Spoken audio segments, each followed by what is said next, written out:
Well, as we sit down today, it is November 19th, 2024. My name is Doug Vaughn, and Cindy and Randy Esch are talking with us today. Good to see you guys. How are you? We're doing well. We're doing very well. Cindy has got a great start on decorating the house, and I'm in charge of the outside. And that's always, she says, Randy, just don't trash the place up. Every year she says that, and Hmm. and I went as far when we moved. I got rid of my cutout deer, and on the back legs of one of the big deer, I had to cut, the scrotum sack. You've seen those Oh, balls go on the back of oh, pickup trucks. I know you have. I heard you yeah. talk about it, and how you find, sometimes a person just loses what direction they're going to go because they're following the hypnotics of those scrotums on the back of a hitch. But I got rid of that one, and so every year is different. Every year we don't do the same thing every year. Yeah. Well, that's good. Got to keep it fresh. I've got you at 68 and 67 years old. Is that right? The Right, two of you? right. Yeah. Yeah. You look like you're healthy and happy. Life has been good, right? Yeah, life has been good. Yep. I've been sick, but I'm not sick now. Well, that's I good. just went through a phase of sick. Yeah. Well, you reach our age and everybody's kind of nursing something. And I hit 60 and I just fell apart. Yeah. Well, Cindy, let's start with you. Tell me where you were born. Well, actually, I was born in Idaho Falls, Idaho, because it was kind of a icky story. My dad came home from Korea, and the priest at the St. Anthony made him marry a woman that said she was pregnant, but she wasn't. And my dad couldn't get rid of her. She wouldn't give him a divorce or anything. So it was suggested to them that if my mom got pregnant, then they would have to divorce. They would have to let it go. So meanwhile, I we moved to my mom went to Idaho Falls because she had an aunt that lived there, and that's where I was born. And then I came back and lived on the farm with my grandma and grandpa and all my mom's brothers and sisters. So I lived there for 3 years. And In Idaho. before my dad could get rid of that lady that wasn't pregnant. And then Of whom the priest made him marry. and so then mom and dad got married, and they had quite a time getting married. They couldn't find a courthouse, and it was quite a story. But my mom and dad they were they loved to have fun, and they loved each other. Yeah. And so then once they got married, they built a house in Effingham, and that's where we're living today. Because my mother passed away. We've lost both of our mothers in the last 2 years. And my mother surprisingly passed away. And I had a dog grooming business in the basement. I had a walkout basement in the house that we lived in. And I was ready to retire. Randy had already retired. So I just decided to keep this house, and we sold that one. So I'm back in my home, my house that I grew up in. Yeah. Is that a good thing? Make you happy? Well, it's not a house that I ever thought I would live in again, but when you leave when you're 18 years old, you're never coming back. Hmm. So I kind of kept that mentality, but after taking care of mother for a few weeks, I realized that this was a lot nicer house than what we had because I was in a business district because of my business. So it was very noisy and the neighborhood was going to pot. So this was a real nice neighborhood. It's a nice home to retire in. It was my grandpa cut the lumber to build it. So Hmm. that's where we ended up today. Okay. You said you were born in Idaho. What what Idaho Falls. what were your parents doing in Idaho? My mother was pregnant illegitimately, and in 1956 that was a big deal. Um, so she went to live with her aunt so she could have the baby. The priest told my mom to give me up for adoption. And I didn't find this out till later in life. But my grandpa Hartke, who was my mom's dad, said, absolutely not. That baby's coming back here and we're raising her right here. So that's what happened. That's kind of some heavy information to get, I suppose, as a Yeah, it was real heavy. It was real heavy. yeah. I, for a long time, wasn't sure if my mom was my mom or if my grandma was my mom.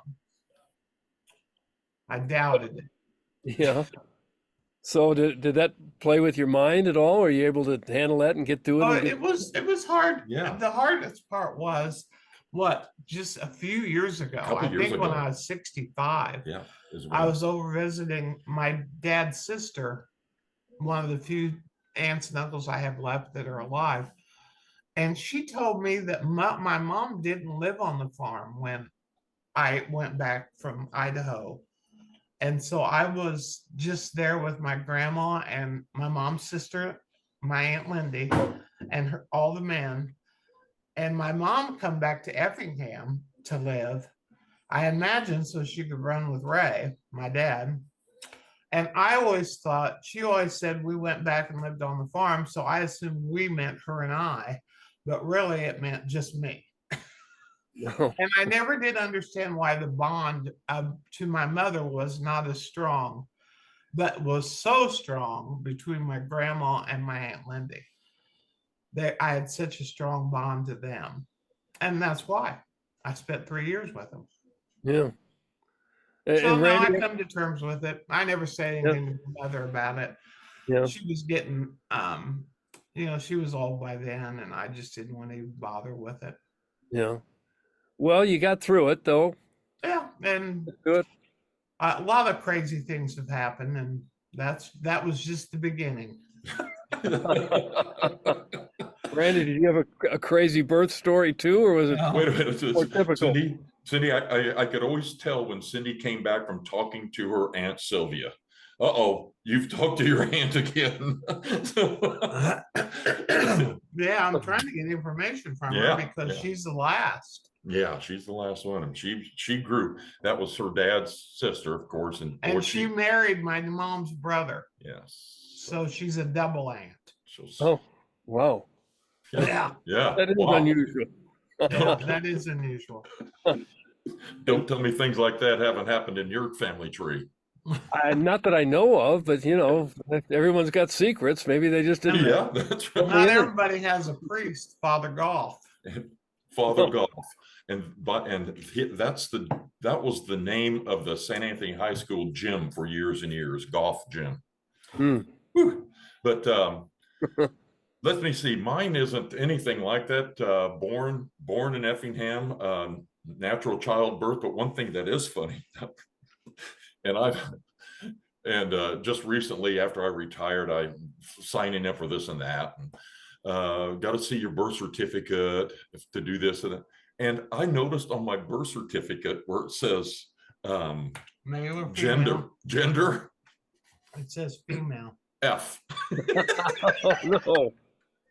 And every time I take it in to get different license for this and that, never say a thing. They never say a thing.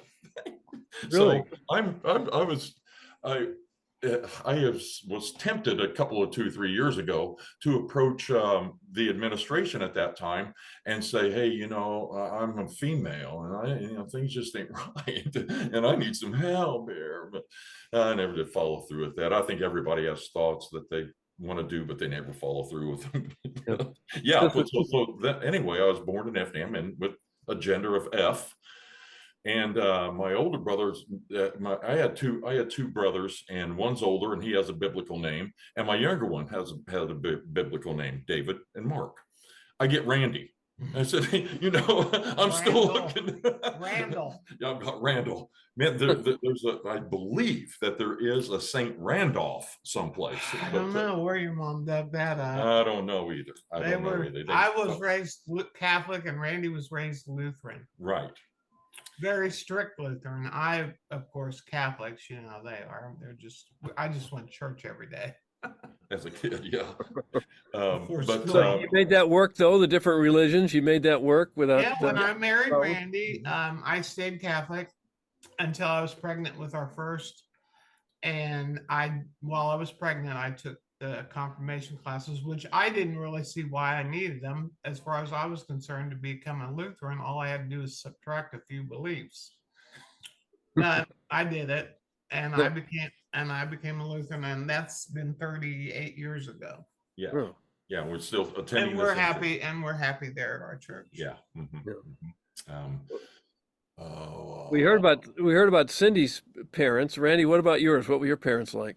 My dad, my mom is, You have a funny story about your dad. yeah, my mom she came over with, okay, mother was second generation American, and they came Strong German accent. strong German accent, and she grew up about 10 miles from Effingham, little town called Aldemont, where it's a German community, and the school that she went to, even the services, everything was spoken German, and she held on to that real strong Austrian or German accent for her entire life. She denied it. Oh, she yeah. said she didn't have it, but boy, she did. Whew.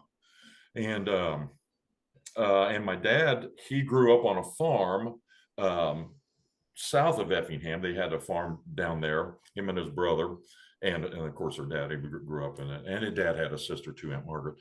But okay, how mom met dad back in those days, the 1930s or somewhere in that neighborhood, it had to be, yeah. 48. 1948, that's right, 1948, there you go. Mother became a housekeeper became a housekeeper the for Esch family. The Esch family. Where Harold lived, and Harold was quite a bit older. Yeah, 10 years older. And that was one stipulation with mother, that she wouldn't go to a place that had young men. Well, dad was 33 at the time and never been married. So Irene looked real good to him. Yeah. And so after a certain amount of time, there was how they would pay the gal would be she could marry into the family. Okay. And so that was the option that my dad took with my mom. All right. I don't know if it was a match made in heaven, but it was a match made on the Esch farm. I wouldn't say the passion was real deep there. Yeah. They slept in separate bedrooms as long as I knew. As long as you can remember. As long as I've been in the family. Yeah, before that, it was like Dick Van Dyke and Laura. Laura and Dick Van Dyke situation. Yeah, they had twin beds. Yeah, they had twin beds, separate twin beds. It seems like something that would have happened 200 years ago, not 80 years ago. Yeah, Irene was a different kind of woman. Yeah. She was a hard nut to crack. Yeah, she was. But then the funny story is when Irene was pregnant with Randy, what happened? Oh, yeah. Okay. Thank you. Thanks, Cindy. Right when my mom got pregnant with me, my dad was in a farming accident. He was bringing some cows back across the street. Now I got highway. Highway. That is right. And I got this story from a guy who actually saw it happen. He was bringing, and one of the cows got, 9 out of 10 of them go follow the other one, but you always have that one. And a guy coming from another direction, a drunk driver, swerved and hit the cow, and the cow landed on my dad, which he then broke his leg, and his leg had to be amputated below the knee. Oh, wow. And so during my baptism, this is how mother, just what will people think? This is what mother was. I cried all the way through my baptism, and she was for sure people thought I was a sick baby. Well, I guess in the end, maybe she was right. She wasn't. Uh-oh. What happened? Touch something. I just touched that. I know. 1 second here. We'll try to get back here. Okay, you don't see me? No, I don't. Do you see us? I do see you. Yeah, I see you fine. Okay, well then we won't worry about it. Okay, yeah, as long as it says Zoom on it. That's all it says. Okay. I don't know. All I did was try to push this in. Yeah. Let's go on. I can see you very well. So as long as we record it on this end, it should be fine. If you're all right. Okay. Okay. All right. Just All right. messing with Okay. So your you. You still dad, see us? yes, I do. okay. Your dad, after this bizarre incident, how did he deal with that, having lost a leg when a Yeah. cow landed on him? He was, you would have never, ever Yeah. known the man had a lost leg. Yeah. I know he suffered tremendously. And he worked he never was in the house. He stayed outside and worked. Yeah. Even after he was retired, he stood on his feet in the factory and worked. Yeah. You just would never, ever know that, that Harold had a, there you are. There you are. That Harold had a prosthesis, but Yeah. I know it bothered him because I seen him in the house with this prosthesis off, rubbing his leg, and it hurt. But he was he just never complained about nothing. No. Not even Irene. You must have been a tough guy. Yeah, that's what Yeah, he was a Yeah. wonderful man. Yeah. But he died. A heart of gold. He died about 15 years before Irene did. Wasn't it 15 years? Yeah, I believe so, all in And all. she had macular degeneration. So she became a super burden for us. We were the only people. I mean, Randy's brother, he didn't tell you this. His youngest brother, Mark, died of leukemia at Right. 22. Right. Mm. And that Yeah. was Randy's best friend. Yeah. So how'd you get through that? That'd be a tough thing to. You cry pretty hard. He put on And then- 50 pounds. I put on 60 pounds, about 65 pounds. Yeah, Yeah. I gained about 65 pounds. They claim that's one of those things that you gain weight, half the weight of the person who you missed. And that's exactly what happened with me. Yeah, it was sad. Yeah. Mark was a super, super great guy. Oh God, man. Yeah. But what was I? What else? And then my older brother, he has never been anything but trouble our entire lives. And my kids know this. Nothing but trouble. Yeah, he was 5 years older than Randy, and he picked on Randy Yeah. endlessly. And he picked on his dad because he turned out to be like 6'6". Yeah, 6'5". He like was that. bigger than Harold. Uh-huh. And he would come home when he was 16 years old, drunk, Yeah. and just terrorize the family. Yeah. And it was so sad. Uh-huh. But they never ever treated him any different than they treated us. We took care of them. Yeah. But Irene was really good to me when we had babies. Yeah. When my kids were young, she was a good grandma to them, and she was always there for me. And so for that reason, I took care of her for 15 years. Yeah, the payoff was, whoa, wait a minute. You know, When she asked me to be executor of state. no, it was I had power of attorney of finance. Yeah. I had no idea that it was a 15-year sentence. Mm. And she went from nursing. We moved her one in 2 years' time. We moved her 8 times. Yeah. Mm. Yeah. So We've both been through some trauma, and much of it at an early age. So yeah. where did you find the strength to get through it and to be able to laugh about it? Well, Huh? Randy and I were in the same class in high school. Yeah. And I went from St. Anthony Grade School over to Effingham High School. Mhm. I had it with the nuns. They didn't like me. And I was a little too chatty for them. And let's not mention that, however, your mom was your seamstress, but those had to be sent home, not just once or twice, often enough for No, Miss I didn't Lila. get sent home. I was sent to the office because Got my sent- dress was too short. Sure. I'm 5'9", and so I got in trouble for having too short dresses from the nuns. But anyway, I went to EHS, Yeah. and the first time I ever met Randy was in the library our freshman year. And Randy has the most beautiful blue eyes. And I thought, oh man, this guy hits all the notes. He's over 6 foot tall. He's funny. He's beautiful. And then he asked me if I would pick him up every day for school Oh, wow. because I was going to get a car. And that's when I thought, no, you just blew that right out of the water. Oh, you're out. So, You Then didn't, this we guy that became you liked, you together denied again. him a ride? I would have thought that you say, "Oh, great, sure, I'll pick you up every day." Right. No, Yeah. no, But not me. but Cindy doesn't believe this, but I I was infatuated by her when I very first saw her too, Doug, at the age of 9, maybe 10. Okay, at our community pool, she always ran. She was there every day.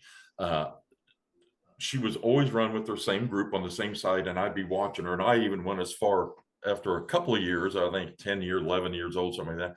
I joined the swim team. I didn't know one stroke from the other. I just wanted, because Cindy was on the swim team, I just wanted to be nearer to her. See, and that's the truth. Then of I course, still don't believe that's you just true. But I did go to the swimming pool. We lived just a bike ride away.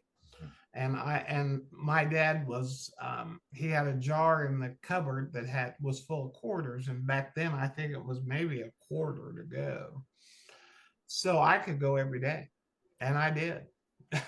I was a pool rat. Huh. Well, there's not many people at age 9 realize who they want to marry and spend the rest of their life with. right. I know, and it just kept. Yeah, but it didn't end there, believe me. We actually in high school we double dated. Yeah, how I really got to know Randy is I dated his best friend. Yeah, he's dating Kendall. And so we double dated, uh-huh. and I was in the back seat. He was in the front seat with his girlfriend, Vicky. Her and I became friends because of it, but we had so much fun. The four of us had so much fun. I don't know when we slept. Randy was a star basketball player. I don't know how he did it. I never seen a basketball game. I really regret that the most because I worked. I always worked. I did the DE program where you go to school half a day and work a half a day. Oh, well, in my case, I worked my senior year, I worked full time. And so I never went to a basketball game, and I really, really regret that the most. Yeah, I You do want to too. work so much, or did you have to for family situations? No, I had no intention of going to college. I wasn't a real great student because at St. Anthony, if you're not smart, they just leave you behind. They Oh, didn't. They didn't take you under their wings, and I wasn't. I have a lot of common sense, but I'm a terrible speller. George Washington. George Washington was a poor speller, for crying out loud. I'm good at math. I could have done it, but I really got off on the wrong foot at St. Anthony. You were a pretty good basketball player, Randy? Yeah, so they say. You was. don't realize it when it's happening, but Yeah. we were really good.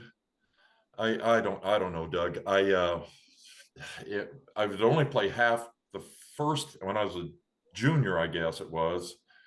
I'd only play half of the JV game and get them in a position to win. And if it looked like they weren't going to win, after I already switched over into my varsity uniform and was down there with the guys who were the next group, but there were 7 of us it was in the Decatur Herald, the Magnificent Seven. We was all standing there palming a basketball.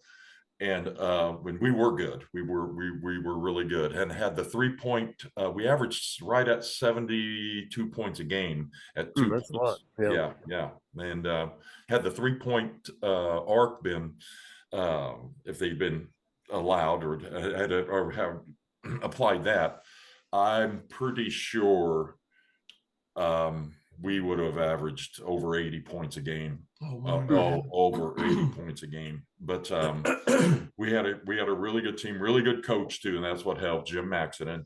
And then my senior year, we were seemed like more of a tournament team, except for we didn't win our own inaugural Christmas holiday tournament. We ended up like in 5th, place. It was just but through it all, me and another member of the team, we made the all tournament team, first team all tournament team. So yes, averaged started out averaging about 18 points a game, something like that, until one of the guys' dads said, "Hey, you can't score any points unless you shoot. Stop throwing that ball down there to Esch." And so I can almost, I got all the scorebooks. My son would one of his coaches said, "Hey, Cody, head on over there and get us some basketballs out here." And when we went into that particular room, there were all the scorecards scorebooks rather, from 1972, 74, 74. And so Cody, next time he had to go in there and get some balls, cabbaged onto those and gave them to me as a Christmas present one year. And so nice. I have all those, and I can take you back to the game when this guy who I happen to go to church with, and he Selecty. Yeah, Selecty.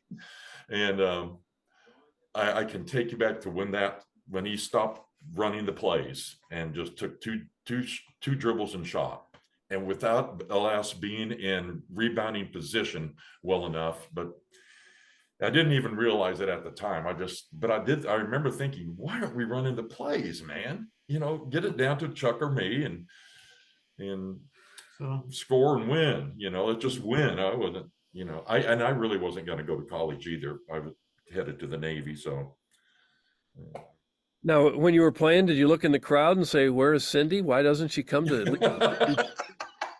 He knew where I was at. I was at Big John's working. After the game, him and Kendall would be standing at the glass of the door at 9 o'clock waiting on me. And we would go out, and we'd be out half the night. I don't know how we did it. I guess we were young. Got up and went to work. We had so much fun, though. What were some of the things you were doing to have all this fun? Well, Kendall and Randy were quite a pair. They were both very musical. They both had a lot of music in them, so they could almost sing any song. And so we would end up at the lake. We would end up into some, you just never know what we ended up. And at that time, the drinking age was 19, and there was a number of places in Illinois, that is, and there was a number of places who you look 19. Yeah. So. And then when we turned 21, they turned it back to 21. Yeah. So yeah, we've had the good fortune to be able to drink for, well, I don't know, I don't know if that's 60, good 50 years or something like that. Yeah, it was. We're living right. Did you ever get in trouble in those high school days? Oh, we got in trouble all the time. No. There really was no trouble. No. When you were schooled in the 70s, they just didn't look for trouble. You were in class. I mean, and Cindy, I didn't know if I told you this, but I just found this out, I don't know, earlier this year, or somebody's telling me that. I didn't report back to you. He said, oh yeah, Russ Marvel, he smoked all the time. Fact is, I'm the one who sold him the pot. I thought, what? No wonder Russ was so cool. He just walked on, a big tall guy, I was a Mexican, bag of Mexican. Bag of Mexican. $15. Yeah. So we had fun. Yeah. Were your parents real strict with you at that time, or did they let you kind of do your own thing? My parents didn't care what I did. Well, I could say that your mom and dad were strict. Yeah, dad not so much, because he knew what young men were doing and getting involved with, and dad even asked me one time. He said, "So Randy, with this, with the marijuana, do you what?" I said, "Yeah, Dad, I can roll one up. We can share one right now if you want to." And no, he didn't want to. I want to go a little bit further with that, with my dad. And never, when my dad was 85 years old, get this, Doug, 85, I happened to go over to his house. I went over there regularly to rob his refrigerator outside of a couple of cores. And here he comes walking out of the house. Okay. He comes walking out of the house into the garage, and he looks at me and he goes, "If I was just 20 years younger." And I thought, geez, Dad, you'd be 65. And he was so upset with that woman that was in the kitchen there. Holy some moly mackerel, man. We don't know how we know one thing for sure. If he would have married a different woman, he would have been a lot happier. Yeah, that's right. She was so Rigid. So rigid, Yeah. so rigid. Mm. But once I started taking care of her, I became the boss, and she became we're doing it Cindy's way. It works easier for you. Yeah, Hell I yeah. wasn't going to let her boss me around. And thank God I didn't, because it lasted 15 years. Yeah. So you told me how you met. How did you get to the point where you were dating and it got serious and you were thinking about getting Randy married? went away to the Navy. Yeah. Okay. And so that ended and I broke up with Kendall. He was no good. He ended up being no good. And when Randy was, I'd see his brother David out at the bars. And so I asked him, I said, when's Randy coming home? And so he told me. And so I told all my girlfriends, I said, when we see Esch in the bars, he's mine. And the next thing I know, he's knocking at my door. I had a mobile home, and I lived by myself. Yeah. And which we refer to our mobile home as High Point. Well, it was real close to the Crystal Club, which was where everybody went. Yeah. And we'd pregame at my house. Tailgate at your house. So anyway, where was I? Knocking on your door saying, oh, hey. Randy is with Vicky, who he had dated all through high school, and I had pretty much lost track of, telling me that they're getting married. And Vicky wanted me to be in the wedding. And so another good friend of mine, Cindy, was also asked to be in the wedding. And so we both refused. I refused because I knew how I felt about Randy and I didn't think it was right. And so I, of course, just told her I couldn't afford to buy a dress. I can't afford to be in a wedding. She said, that's okay, I'll pay for everything. So I ended up being in Randy's wedding. And it is one of the most shameful things I think I've ever done. And the marriage lasted like 15 minutes. Yeah. I mean, the next thing, we had a class reunion. Let's see, you got married, I think, in April. I think it was April. Yeah. And our class reunion was in August. It would have been our 5-year class reunion. And so we were at a liquor store where another friend of mine worked. Just before we went, we were all dressed up, ready to go. And Randy and his brother Mark pulled up to the drive-by. And I had asked, and I knew Randy had bought a ticket to go. And so they pulled up to the window, and so I said, I thought you were going to class reunion. And he said, oh, that's tonight. And so he hurried up and went home, and then had to take a taxi to the class reunion. Yeah, yeah. I don't know why. I didn't ask. Maybe I had intentions of riding home with somebody, knowing that I could catch a ride home. Yeah. So at the class reunion, when Randy showed up, Vicky didn't come with him. Yeah. That was her mistake. And so Randy and I danced the whole night. We put on quite a show. Yeah.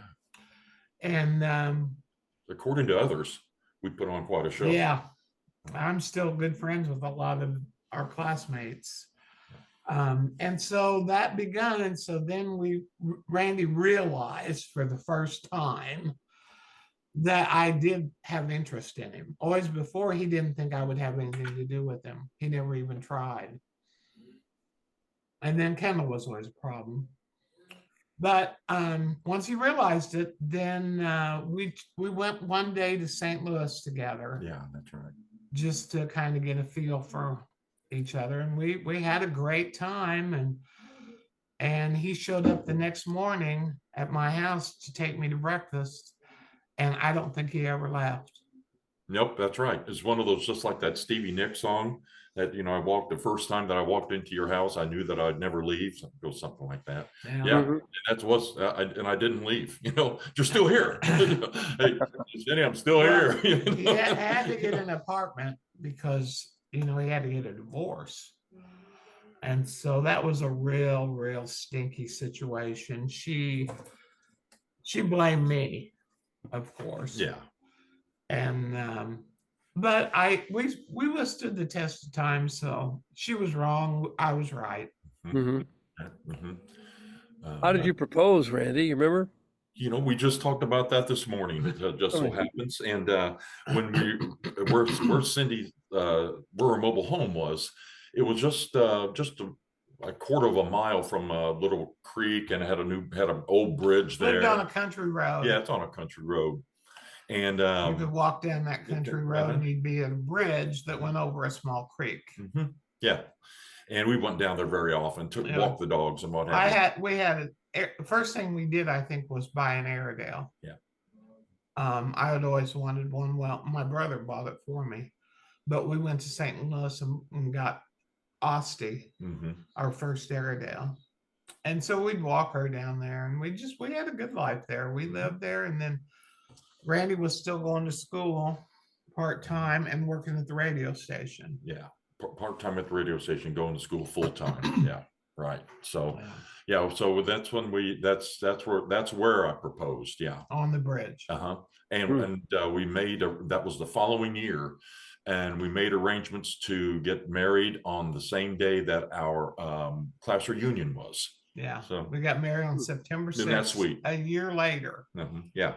And so a lot happened in that year. Yeah. Did you have a big wedding? Lots of family. A business which we should have never done, and a mobile washing service that he had been working, and then we got the loan to take that over, and I tell you what, a lot of lessons were learned there, and then Mark passed, and I was going to school, and then we sold the business, and I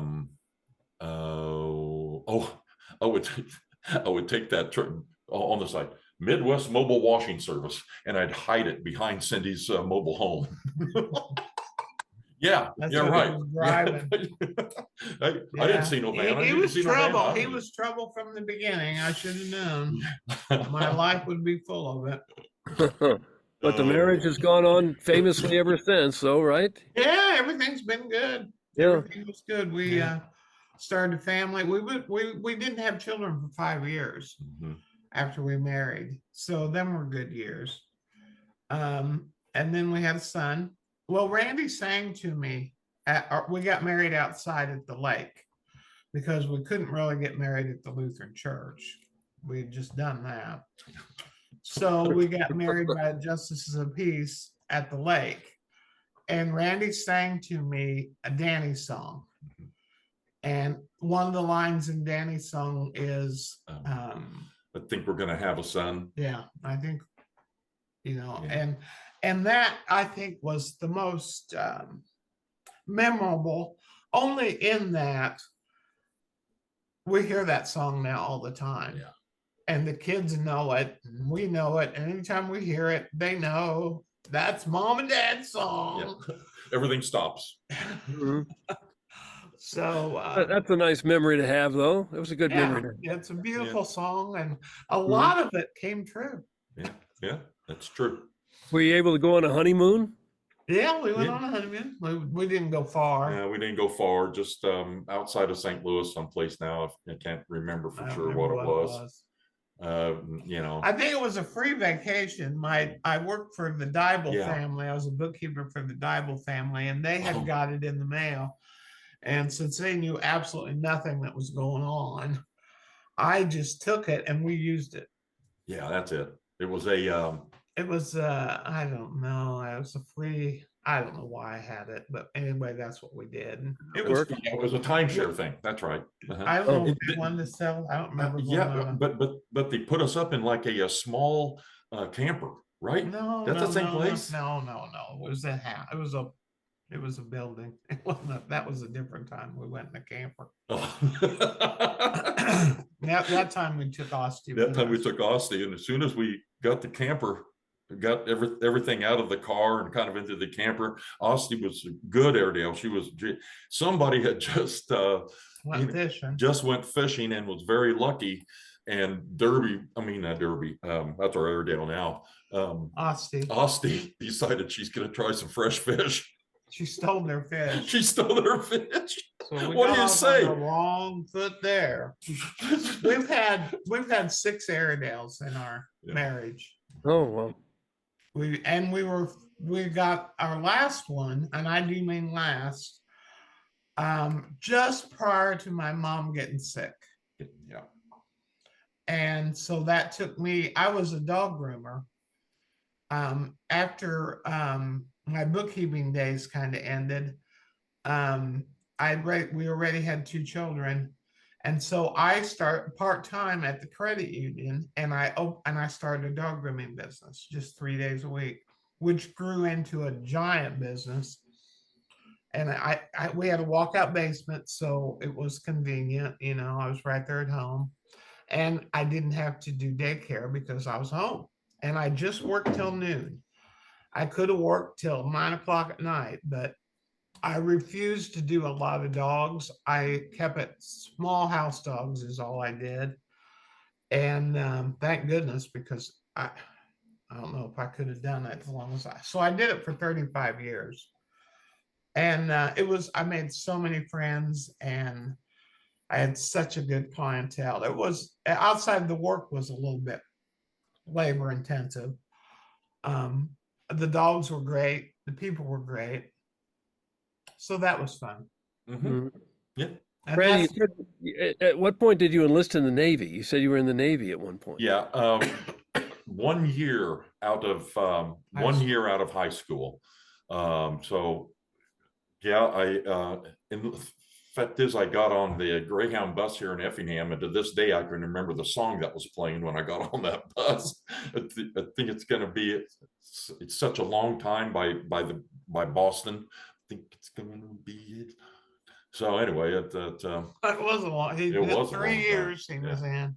I went from Effingham to St. Louis, and we caught the plane. And fact is, we ate at the rest. They put us up in the old hotel downtown, but that's where I watched the lady took her club crackers out of her packet and got her butter and a butter knife and buttered a cracker. And they were just talking back and forth, and I thought, wow, butter on a cracker. Does that sound good? And I've been doing it ever since. And just the other night I put something, I said, Cindy, where do you think I got this idea from? Well, the first time I seen him do it was the first time I had seen it done. Yeah. See, I brought that home with me. Yeah. Huh. But yeah, when Learn something in the big city. He was a peacetime vet. Yeah, peacetime. Well, fact is, Cindy, the other countries around the world got wind that I was joining the United States Navy, and they said, "Okay, not right now. We're going to keep not right now." Randy, he was stationed in San Francisco. No, I beg your pardon. I went to San Diego. to Orlando for basic training. Okay, and it was the first time that the obstacle course was canceled each and every time when we were scheduled to do it, which was pretty often. And it was canceled because of cold, rain, or even it was sleeting in Orlando. We were standing outside the chow hall, and some little gal come out there. She's some big time, staff sergeant or whatever. She goes, "Now you guys are going to learn that standing watches in the North Atlantic is just like you're standing right now. It's just like that." I'm going to San Diego. There ain't going to be that. So and then I was sharing that story not that long ago with her brother, and he goes, okay, in the military, they canceled a obstacle course because, let me get this right, because of the weather. Yep. Well, as an athlete and a high school basketball star, you could probably handle anything the Navy threw at you in basic training, couldn't you? Well, it just so happened that talking about being in trouble from the very get-go, joined in. So we got Christmas break from boot camp to come home, and for some reason or another, missed my flight back to Orlando. Doesn't surprise me. Yeah. And so I missed that flight. And so that made me AWOL. And so if you come back, if you're AWOL, then you have to go through what do they call that? I forgot exactly what they called that drill. Anyway, the gymnasium was full of guys who were AWOL from Christmas break. Okay, I wasn't just the only one, and they advised us not to have anything to eat after your lunch. After lunch, don't eat anything afterward. And so, you get kind of hungry and what have you, but some of those, the exercises that they put you through, there was only about 15 minutes left. I actually dry heaved during the last 10 minutes of the end. And this one guy who's the instructor, or the drill instructor, he came over to me. He'd seen it so many times. He said, he told me just to make motions like you're going through the rest of this, okay? I had the dry heaves. That was the very first time that, even being in as good shape. Yeah, I tease Randy often that he came out of the Navy in a lower rank than he went in. That's not easy to do. Yeah, just couldn't. Not easy to do, but Randy probably could have done it. Yeah, that's right. He had an easy deployment. He went to Hawaii and then the Philippines. Yeah. I was always afraid some little Philippine would come knocking at the door saying, "You're my daddy." Oh gosh. But nothing like that happened. Thank goodness, nothing like that happened. War did not break out in either Hawaii or the Philippines in the mid-70s. No. Correct. But what exactly did you do on the ship? I spent a lot of I was it's just considered a bosun, and you have there's a number of guys who are bosun mates. So you're a seaman, you're a bosun mate, and what you do there, when you're underway, you spend a lot of time on watches. And everything's a 4-hour watch, and you got that's 12 to 4 a.m. and then there's then they call it a short dog, 4 a.m. to 6 o'clock, because you're going back on at 8, and then they from 6 to 8, and 8 comes back on at noon, and so on and so forth as the clock goes around. But you spend a lot of time doing that underway. There was a time, and my last time that I was going to be in Hawaii, and I knew it, I went AWOL. I just couldn't spend a night on the ship and just do my watch and then go again. No, it had to cost me more money, because that's how they, and ranking, and oh God, was that worth it? I can't tell you that it was, because no, it was worth it, because I knew him before he went to the Navy, and I knew him when he came home, and the Navy was good for him. Okay. At one time in the Navy, my last time there that week, I did fall asleep out on the tide was going out, and I ended up on a rock, and I fell asleep and got so sunburned that this was in the Philippines, right? This was in Hawaii, Hawaii. on Honolulu, and it was the very next night when we had a general quarters, and I couldn't make it to the hatch before the guy closed it and started.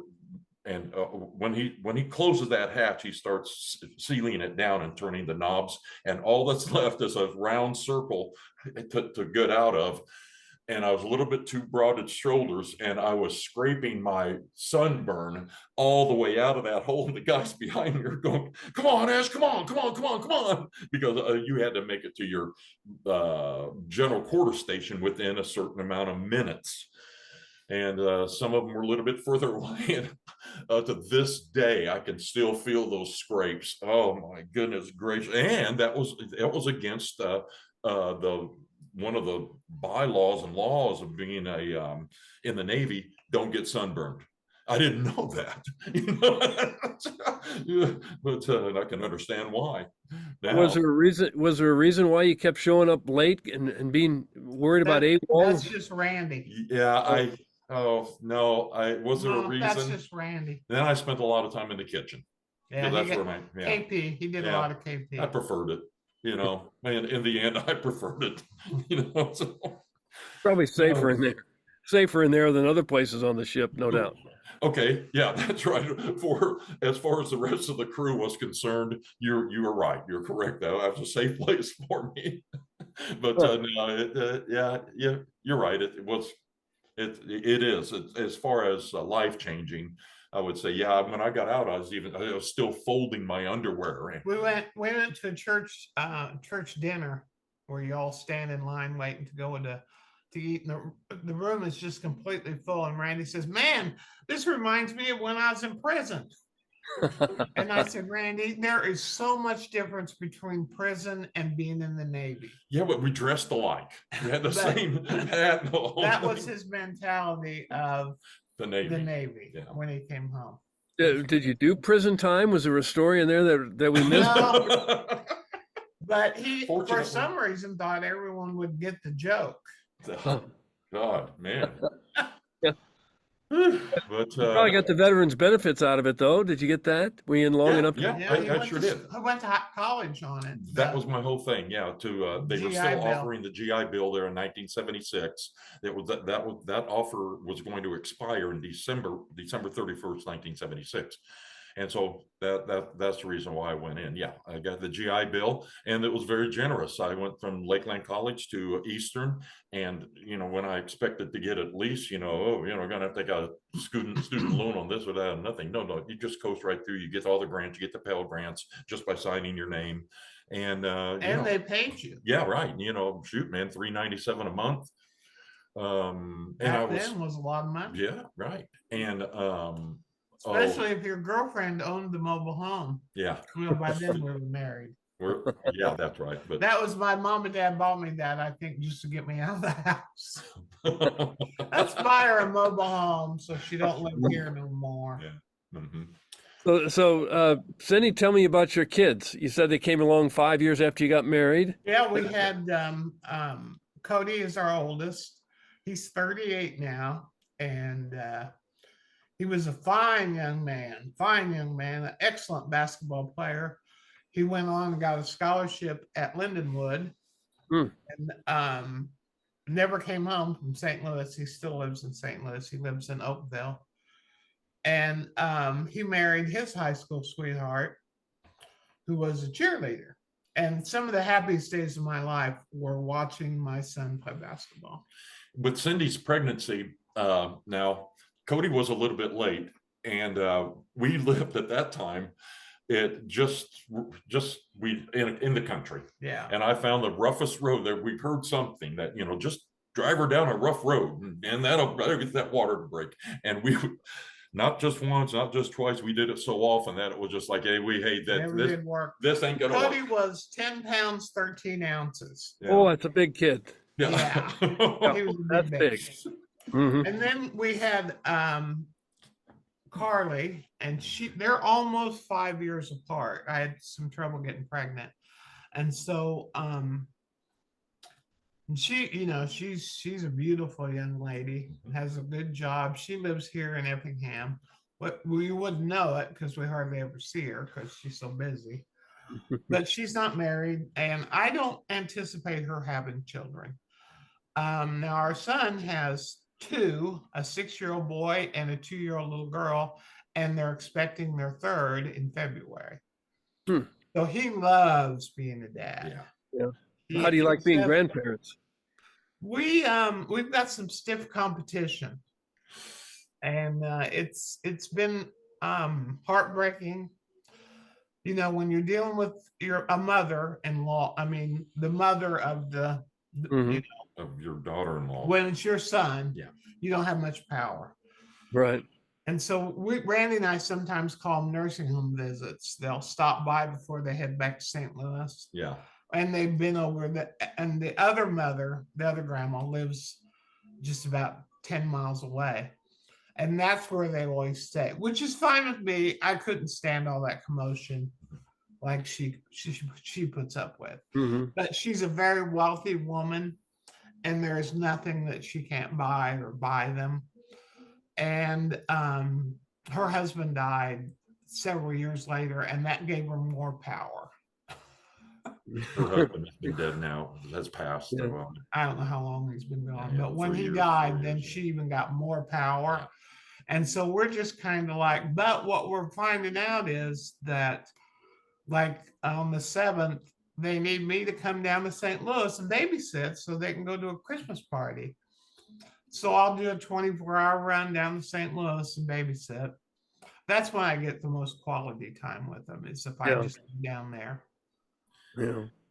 Yeah, fortunately for them, I just read in my AARP magazine that somebody suggests always say yes to your kids. So I've kind of changed my. I hardly ever go. I bitch to Randy about things. And then the kids will ask me to do something. I'll say, "Oh, okay, that should work."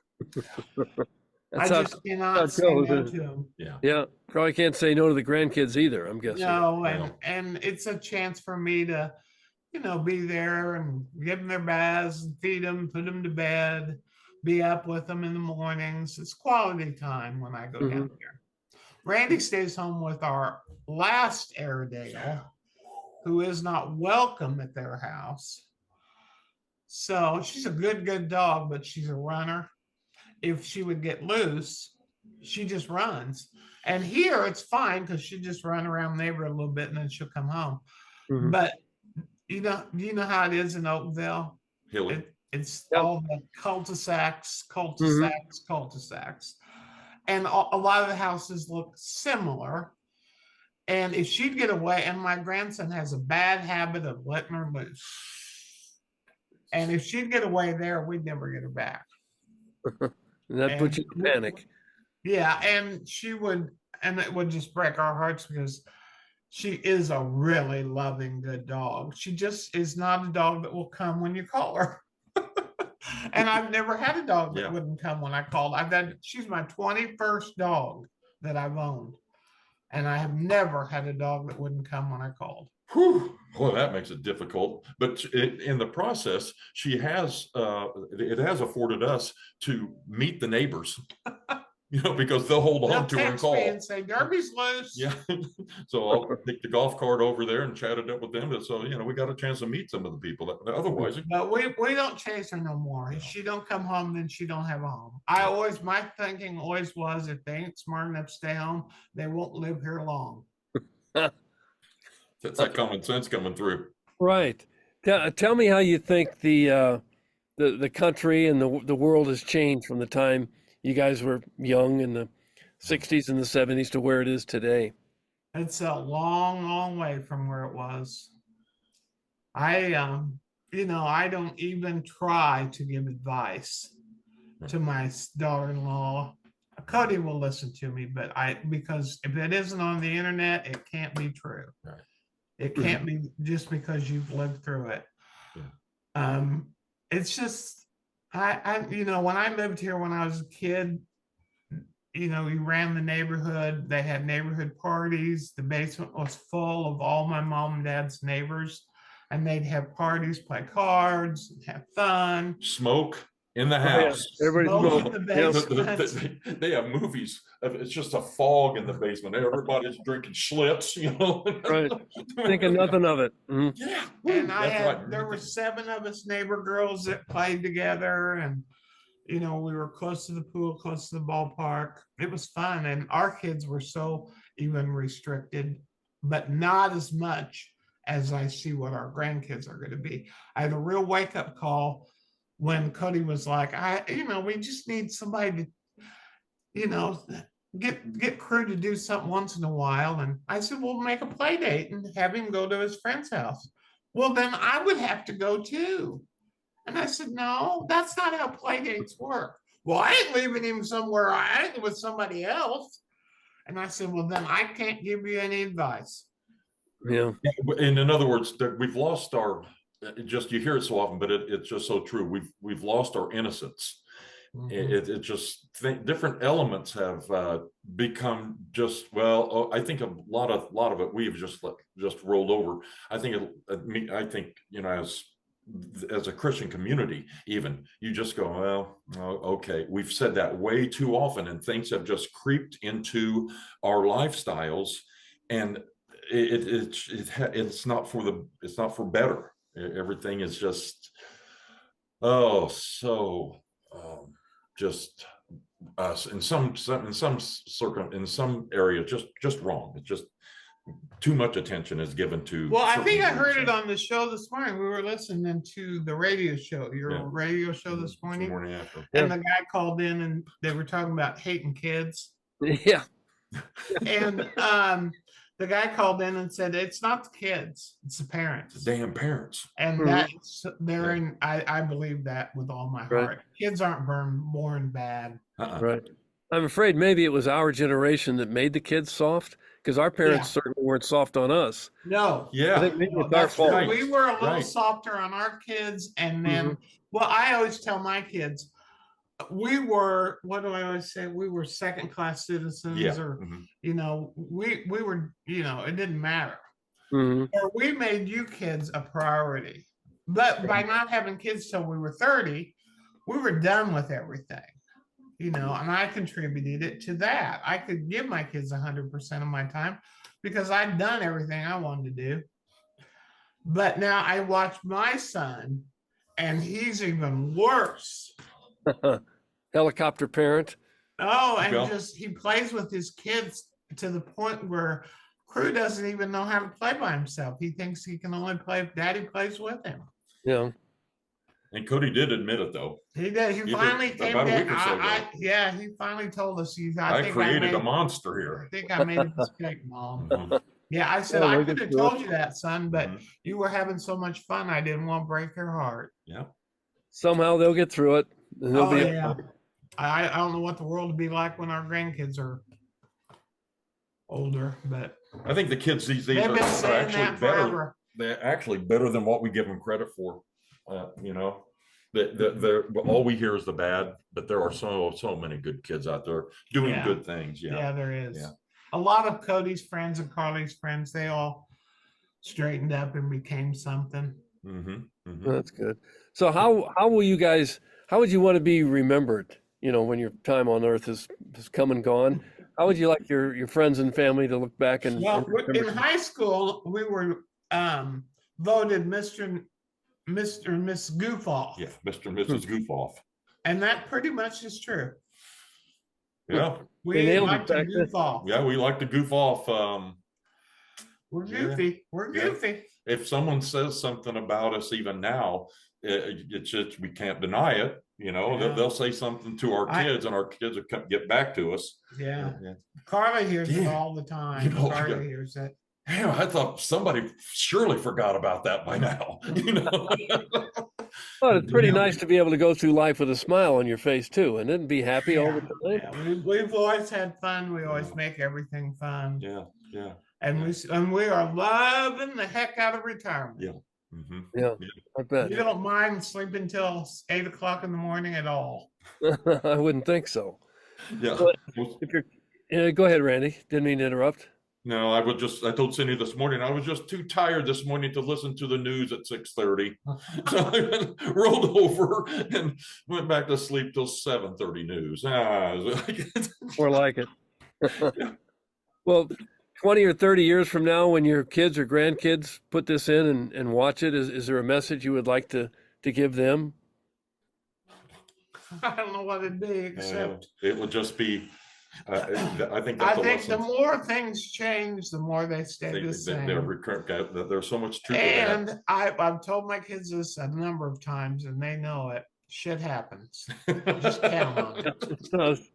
It's always going to be something. Don't think when you get this problem solved, you're done, because something else will happen, and you just have to take it like it comes. And you know, that's what I've learned, is that to be patient.